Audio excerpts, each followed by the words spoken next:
Fotoğraflarınız alındıktan sonra yüz fotoğraflarınız mesela provokatör amaçlı olarak fotoğraflarınız işte belli toplumsal olaylarda kullanılabilir. Sanki siz oradaymışsınız gibi gösterilebilir.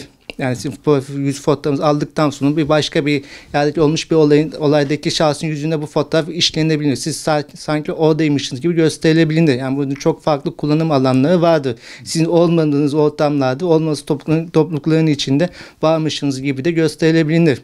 Yani yapay zekanın çok farklı, enteresan, çok değişik kullanım alanları olacaktır. Zaten bunun ön uygulamalarını görüyoruz. Mesela şantaj amaçlı yapay zeka yazılımları da kullanılıyor şu anda.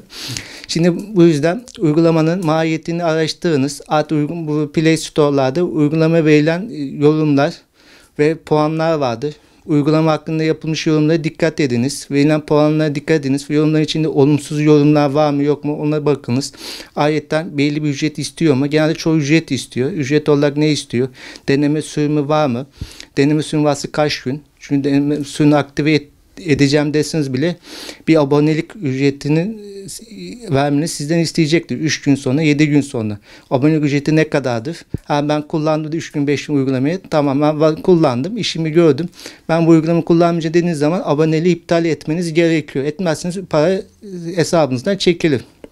Bunun haricinde uygulamaya erişim yaptıktan sonra işte görsel izinleri vermeniz gerekiyor. Görsel izinleri verirken de tam yetkili erişim vermeyiniz, kısmen veriniz ya da belli hangi görselleri kullanacaksınız o görseller için erişim izni verin ya da o görselleri bu uygulamaya yükleyin. Tüm uygulamaları yüklemesine izin vermeyin. Belli artık çok böyle şahsi mahrem görseller, fotoğraflarınız varsa da uygulamada kullanmayınız. Hatta en iyisi telefonda çok mahrem sayılacak fotoğrafları da özellikle bu tür uygulamalar telefonunuzda yüklüyse o telefonda çok özel, gizli, mahrem görseller, fotoğraflarını da tutmazsanız iyi olur. Gelen verilerin bir şekilde Amerikan menşeli istihbarat örgütleri tarafından toplandığı, elde edildi, alındığı, üzerinde verilerin işlenerekten mesela Türk toplumu neyle meşgul, ne yapar, ne eder, ne içer, nerede gezer bu bilgilerin alıp işlendiği biliniyor.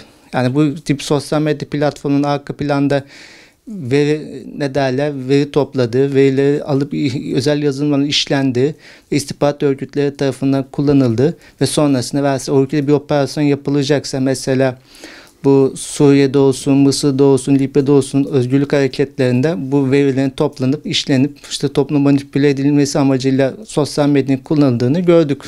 Türkiye'de de bu yapılabilir. Yani bunlar zaten günümüzde sosyal medya çoğunlukla özellikle bu tarz örgütler tarafından, teşkilatlar tarafından bilgi toplama amaçlı olarak kullanılmaktadır. Ki yapay zeka yazılımları siz farkında olmadan koyaraktan, bunlara kişisel verilerinizi vererekten dolaylı yoldan bu verilerin bu tarz yapılara, her şeyden önce hackerlara, çeşitli firmalara, daha ötesinde işte istihbarat örgütüne ulaşmasını sağlıyor olabilirsiniz. Ki genelde zaten bu tarz uygulamalar ticari kaygıdan ziyade arka planda topladığı verileri çeşitli işte parayı kim verirse o iş kurumları, işletmeler, şirketler satarak da elde ettiği gelirle dönmektedir. Yani hayatını sürdürmektedir. Yani veri toplama, veri satışı, verilerin toplu şekilde işte parayı kim öderse bu bir hacker çetesi de olabilir. İstihbarat örgütü de olabilir. Geçmiş yıllarda, geçmiş dönemlerde bizim Türkiye'deki verilerin toplu şekilde çalındığı ve internet ortamında satıldığını hepimiz biliyoruz. Yani bu söylenmişti. İnternet ortamında sizin kişisel verileriniz çok rahatlıkla satılabilmektedir. Bu yüzden mahiyetini çok bilmediğiniz, yani sağlam kaynaktan indirmediğiniz artı tüm verinize erişim izni vermeyeceksiniz.